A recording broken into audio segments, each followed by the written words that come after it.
안녕하세요. 저를 정신이 나간 여자라고 욕하셔도 좋습니다. 사위에게 그날 모든 걸 내주었던 것은 딸을 위한 일이었습니다. 적어도 제 마음만큼은 그랬어요. 사위와 저는 12살 띠동갑 차이가 납니다. 남자와 너무 오랜만이었지만 그날 이후로 저는 잃어버렸던 감정을 모두 되찾고 말았던 것 같아요. 그날 있었던 일과 그렇게 될 수밖에 없었던 일을 전부 말해보겠습니다. 저는 시골에서 혼자 살고 있는 중년의 여자입니다. 딸을 낳고 얼마 지나지 않아 남편은 바람이 나서 저와 제 딸을 버리고 집을 나갔습니다.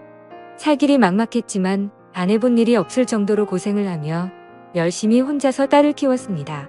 마을 농사일을 도우며 마트에서도 일하고 이것저것 열심히 해서 돈을 벌어 생계를 유지했습니다.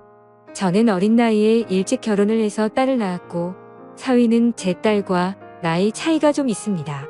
저희 딸은 고등학교를 졸업하고 취직을 하지는 않고 술집에서 파트타임 알바를 했습니다. 그러던 중 사위를 만나게 되었다고 말했는데 사위는 술집을 3개나 운영하고 있는 사람이라고 자신을 소개했죠. 차도 고급 외제차를 타고 다니는 사람인데 자수성가를 했다고 합니다.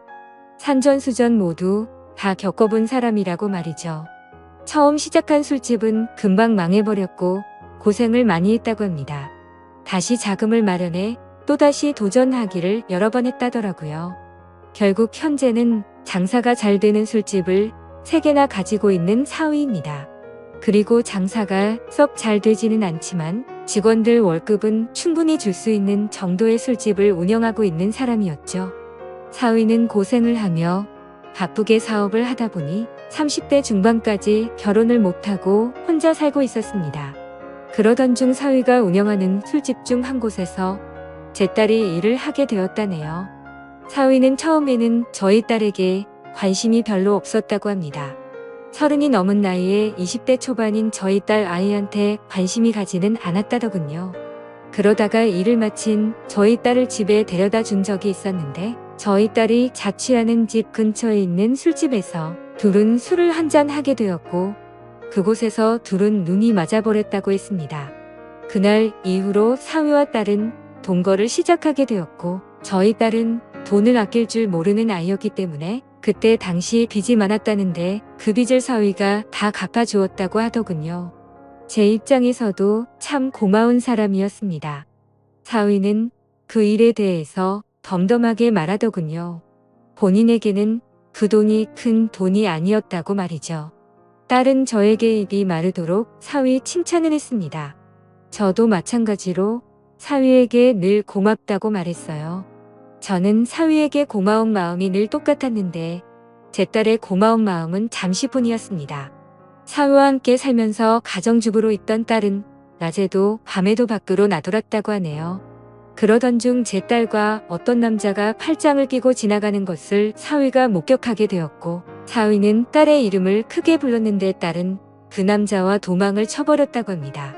그 후로 사위가 전화를 걸어도 딸은 전화를 받지 않다가 며칠이 지난 뒤에야 집으로 돌아왔다고 하더라고요.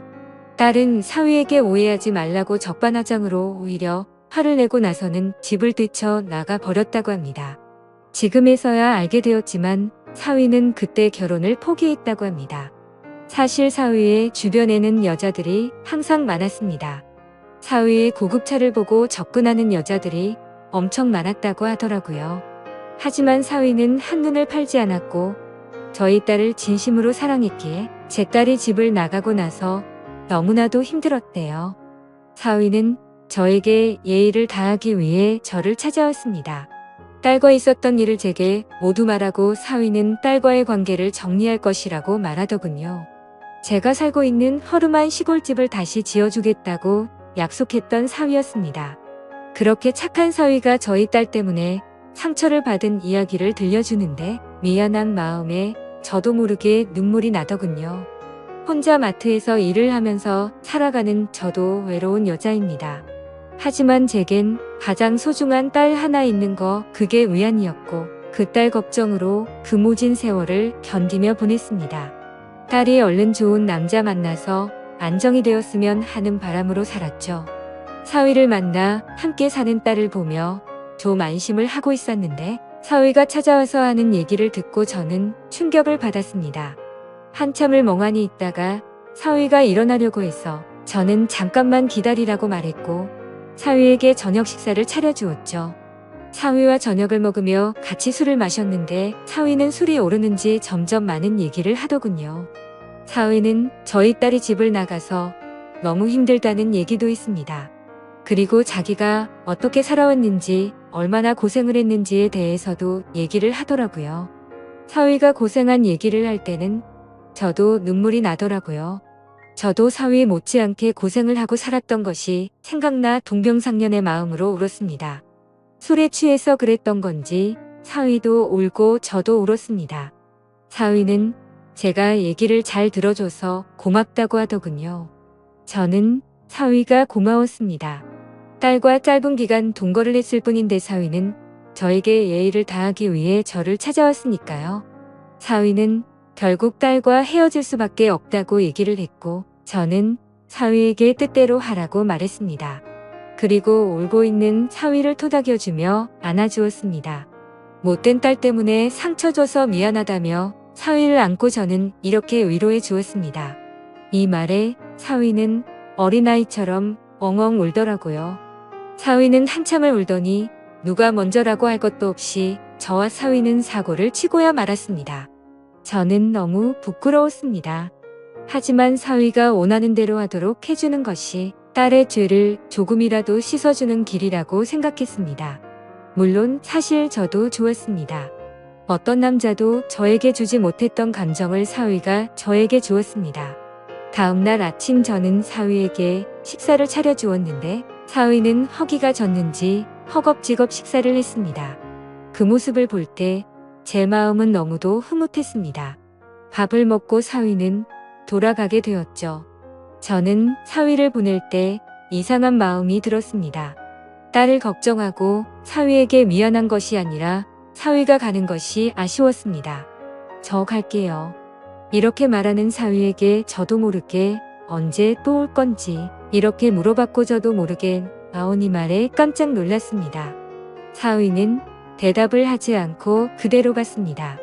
사위는 그날 집으로 돌아가서 딸의 짐을 모두 밖에 내놓고 딸에게 짐 가져가라고 연락을 씁니다. 딸은 별말 없이 가서 짐을 가지고 갔는데 사위는 그렇게 마음이 아프지 않았다고 합니다. 그날 이후로 사위를 다시 볼 수 없을 거라 생각했습니다. 하지만 사위는 일주일에 3번 정도 저를 찾아왔습니다. 사위가 올 때마다 저는 너무 반가웠고 행복한 시간을 보내게 되었죠. 그렇게 하는 것이 죄를 지은 딸을 대신해서 사위에게 사과하는 것이라고 스스로에게 거짓말을 했습니다. 생각은 그렇게 했지만 사위가 돌아간다며 저희 집을 나설 때면 저는 너무나도 아쉬웠습니다. 얼마 전에 사위가 이런 말을 하더군요. 곧 제가 사는 곳으로 모셔갈게요. 저는 그 말을 듣고 눈물이 났습니다. 저는 사위에게 그런 소리 하지 말라고 했습니다. 딸을 대신해 자네에게 사죄를 한 것일 뿐 다른 욕심은 없다고 말했습니다. 사위는 그냥 그런 줄 알고 계세요. 이렇게 말하는데 저도 모르게 눈웃음을 치게 되더군요. 그리고 며칠 전 사위가 진짜로 트럭을 보냈습니다. 짐을 모두 실어 보내라고 하더군요. 저는 마지못해 저의 짐을 그 트럭에 실어서 보냈습니다. 이래도 되는 것일까 하는 생각이 들지만 어차피 한 번뿐인 인생인데 그냥 흘러가는 대로 살아보려고 합니다. 저는 밖에서 일하고 오는 사위를 위해 집안일을 하고 맛있는 음식을 합니다. 나중에 사위가 저를 필요 없다고 하면 말없이 사위를 떠날 생각으로 말이죠. 그 전까지 저는 그 사람을 위해 아내로서 최선을 다하려고 합니다. 저를 정신 나간 여자라고 욕하셔도 좋습니다. 하지만 저도 정말 힘들고 외롭게 살았기에 지금 이 상황이 너무나도 꿈만 같고 가급적이면 이 꿈이 빨리 깨지지 않았으면 하는 바램만 가득합니다. 그리고 딸은 그 못된 짓을 하고 난 뒤로 저와 연락을 단절해서 지금은 어떻게 지내고 있는지 잘 모르겠네요. 저도 너무 실망했던 터라 관심도 크게 가지가 않고요. 여러분들은 이 상황을 어떻게 보시나요? 지금까지 제 사연을 들어주셔서 감사드립니다. 모두 한 번뿐인 인생인데 남들 눈치 보지 마시고 행복하게 사시길 바랄게요. 감사합니다.